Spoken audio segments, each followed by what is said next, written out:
স্বয়ং বেগম জিয়া, সাইফুর রহমান সাহেব কালো টাকা সাদা করেছেন। তাদের গঠনতন্ত্রে দুর্নীতি বিরোধী ধারা ছিল, এটা রিমুভ করে নির্বাচন কমিশনে জমা দিয়েছেন। রাজনৈতিক দুর্নীতির জন্ম দিয়েছেন একের পর। কর্নেল আকবরের মতো মন্ত্রীর বিরুদ্ধে ডেনিশ রাষ্ট্রদূত সংবাদ সম্মেলন করে অভিযোগ করার পর কিছু করেনি। জনাব আরাফাত রহমান কোকোর টাকা সিঙ্গাপুর থেকে ফেরত এনেছে, FBI এসে সাক্ষ্য দিয়েছে, আমরা এগুলো বলেছি। তার অর্থ না এখন যারা দুর্নীতির অভিযোগগুলো আসছে সেগুলো অ্যাকশনে যাচ্ছে না তা তো বলছি না, যাচ্ছে তো। আজকে গতকালকে মন্ত্রিপরিষদ সচিবও আপনি দেখেছেন, আমি একটু আগে বলেছি পার্লামেন্ট ইজ এন অ্যাকশন। রাজনৈতিক দল হিসেবে আওয়ামী লীগ অ্যাকশনে আছে, মাননীয় প্রধানমন্ত্রী পার্লামেন্টে বলেছেন। আপনি লক্ষ্য করে দেখবেন সরকারের সব ধরনের রাষ্ট্রের সমস্ত অর্গানগুলো কাজ করছে, ইনঅ্যাকশনে তো নেই। আপনি বলতে পারেন গোয়েন্দা ব্যর্থতা ছিল কিনা, তাহলে তো আপনি দেখেন আমরা এই দেশে 15ই আগস্টে গোয়েন্দা ব্যর্থতা পেয়েছি, এমনকি 81 সালের 30শে মেতেও গোয়েন্দা ব্যর্থতা ছিল। বড় বড় এই ধরনের একটি ঘটনা 15ই আগস্টে গোয়েন্দা ব্যর্থতা ছিল। লক্ষ্য করে দেখবেন, হ্যাঁ এইটি একটি কথা হতে পারে যে এখানে আমাদের রাষ্ট্রের জনগণের করের টাকায় যাদেরকে ট্রেন করা হয় তারা তাদের কাজটি করছে কিনা এই প্রশ্ন উঠতে পারে। আরেকটি হতে পারে যে সংসদ জবাবদিহিতা আদায় করছে কিনা। মন্ত্রিপরিষদ তো সংসদের কাছে কালেকটিভলি রেসপন্সিবল এবং মন্ত্রিপরিষদের মাধ্যমে পুরো নির্বাহী বিভাগ।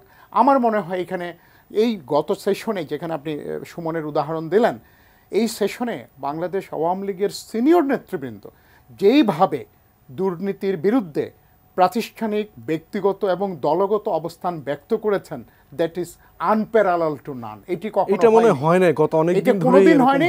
শুধু বঙ্গবন্ধুর উদাহরণটা আমি পেয়েছি, আর মাননীয় প্রধানমন্ত্রী শেখ হাসিনার ওনার সম্মতিতে, ওনার নির্দেশে ওনার দলটি পরিচালিত হয়।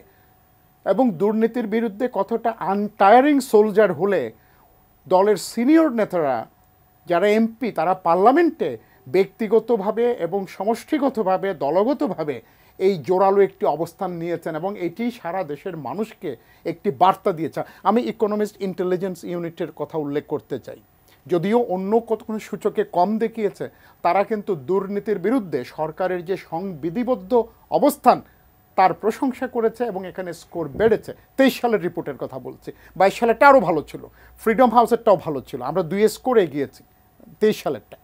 আপনি লক্ষ্য করবেন যে হ্যাঁ, আর বলবেন যে এগুলো থিঙ্ক ট্যাঙ্ক, এগুলো কি বলে না বলে, কিন্তু অন্য থিঙ্ক ট্যাঙ্ক দিয়ে তো আমাদের নাজেহাল করার চেষ্টা করেন। আজকে দেখেন প্রবাসীরা মে মাসে 2য় সর্বোচ্চ এবং জুন মাসে 3য় সর্বোচ্চ রেমিটেন্স পাঠিয়েছে। সুতরাং সরকারের গৃহীত ব্যবস্থার প্রতি দেশের ভিতরে এবং বাইরের যারা মানুষ রয়েছেন, যারা আমার মূল্যবান ফরেক্স আনেন, তাদের তো আস্থা রয়েছে। আরেকটি কথা, আজকে এটা একটি মিডিয়ার মাধ্যমে এটা আসছে, একজন দর্শক প্রশ্ন করেছেন বিরোধী দল কি কখনো এটি বলেছে? বিরোধী দল তো সরকারের জন্য আয়না হিসাবে কাজ করে, তারা তো কোনোদিন এগুলো বলেননি, তারা তো কোনোদিন ঘুণাক্রেও এটা মিডিয়ার সামনেও আনেননি। তারা তো কত অহেতুক অভিযোগ করেন, যেমন সমঝোতা চুক্তি, রেল নিয়ে এত মিথ্যে কথা। সত্যি কথা আমি অসত্য বলি, কিন্তু এখানে আমাকে মিথ্যে কথা বলছে। আপনি দেখেন 3 এবং 4 নম্বর ধারায় এবং সব জায়গায় থাকে, আপনার ভিক্টোরিয়া স্টেশন থেকে 12 পাউন্ডের একটা টিকিট কেনে আপনি ইউরোপের 28টা দেশে যেতে পারছেন, কোনো মাঝখানে কোনো চেকও নাই এখন। কিন্তু আপনি ঢাকার থেকে দিল্লি হয়ে লাহোর যাবেন, লাহোর থেকে ইস্পাহান যাবেন, আপনার কুনমিং যাবেন, এই যে বৃহত্তর connectivity, people to people connectivity, সরকার কিন্তু এই পথে এগিয়েছে। আপনি লক্ষ্য করে দেখেন তো, বাংলাদেশের সমান 2টা সমুদ্র সীমা বাংলাদেশ আওয়ামী লীগ জয় করলো, একটা মায়ানমার, একটা ভারতের কাছ থেকে। 43 বছর পর মুজিবিন্দ্রা চুক্তি আপনার 3 বিঘা করিডোর দহগ্রাম আঙ্গরবোতা ফেরত আনলো। পানি আনলাম আমরা, মাটি আনলাম আমরা, তারপর আমরা দেশ বিক্রি করে দিলাম।